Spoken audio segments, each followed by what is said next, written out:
Alkisah, di sebuah desa di daerah Jawa Tengah, hidup seorang janda parubaya bernama Mbok Srini. Karena kesepian, ia sangat mengharapkan kehadiran seorang anak. Namun sayangnya harapan itu putus karena suaminya telah meninggal dunia. Tiap hari ia selalu berdoa agar bisa diberikan seorang anak untuk menemani hidupnya.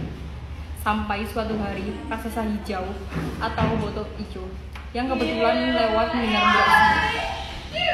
Dengan suara yang menggelegar, raksasa itu bertanya, "Hei wanita tua, apakah kau sungguh-sungguh menginginkan seorang anak?" Mbok Srini terkejut. Dengan gemetar, ia menjawab, mendambakan seorang anak yang bisa menemaninya.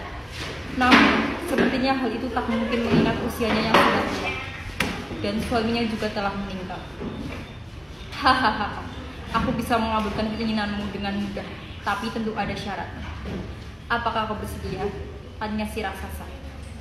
"Baiklah, aku bersedia," sahut Mbok Srini menjawab walau hatinya takut melihat sosok raksasa yang besar dan seram. "Peliharalah anak yang kuberikan padamu nanti. Beri ia makan yang bakar supaya gemuk. Aku akan menjemputnya saat ia berusia 6 tahun, ucap si raksasa menggelegar.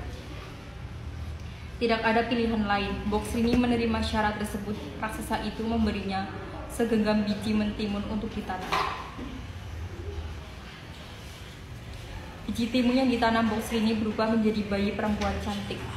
Mbok Srini pun mengikuti saran si raksasa untuk menanam biji mentimun yang didapatkannya. Biji itu tumbuh dan berbuah dalam waktu singkat, dalam beberapa hari saja. Pohon mentimun tumbuh dengan buahnya yang sangat besar, siap untuk dipanen. Betapa terkejutnya Mbok Srini ketika sedang memetik salah satu mentimun. Di hadapannya terdapat bayi perempuan yang cantik. Bayi itu dinamai Timun Mas, karena ia lahir dari mentimun yang berwarna emas. Mbok Srini pun merawat Timun Mas dengan penuh kesayangan.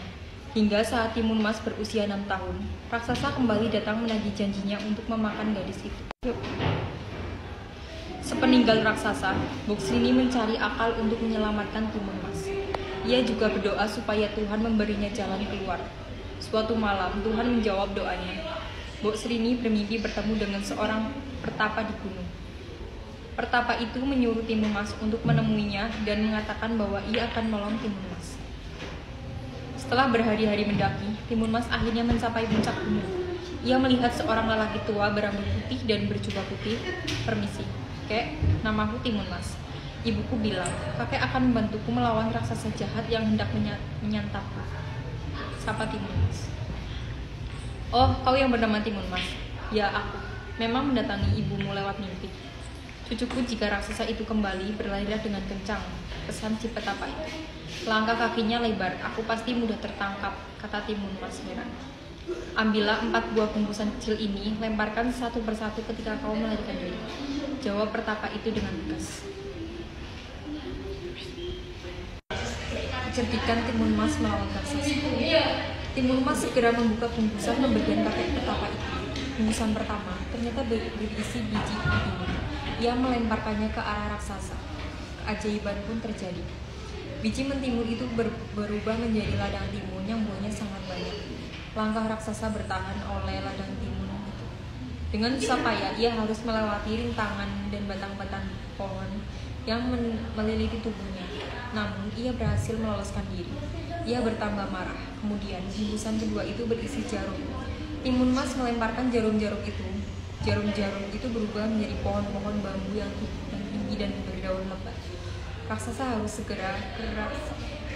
harus bekerja keras menerobos pohon-pohon bambu itu. Timun Mas membuka bungkusan ketiga sambil terus berlari. Ia melemparkan isi bungkusan itu, yaitu garam. Lagi-lagi keajaiban terjadi. Garam itu berubah menjadi lautan yang luas. Namun lautan itu tak menjadi penghalang bagi raksasa. Ia berenang melintas lautan itu dan berhasil mencapai tepi. Raksasa mulai kelelahan, tapi mengingat lezatnya daging Timun Mas, ia kembali bersemangat berlari.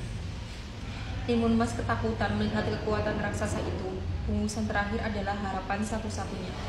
Sambil berdoa, Timun Mas membuka bungkusan keempat. Isinya terasi. Sekuat tenaga Timun Mas melemparkan terasi itu ke arah raksasa. Apa yang terjadi? Terasi itu berubah menjadi lautan lumpur panas yang mendidih. Raksasa yang berlari kencang tak dapat menghentikan langkahnya. Ia pun terperosok ke dalam lumpur. Ia berteriak dan meronta, namun semakin ia meronta, semakin dalam lumpur itu menghisap tubuhnya. Ia akhirnya tenggelam ke dalam lumpur panas. Timun Mas menghentikan langkahnya. Ia lega karena berhasil menyelamatkan diri. Dengan kelelahan ia berjalan pulang ke rumahnya.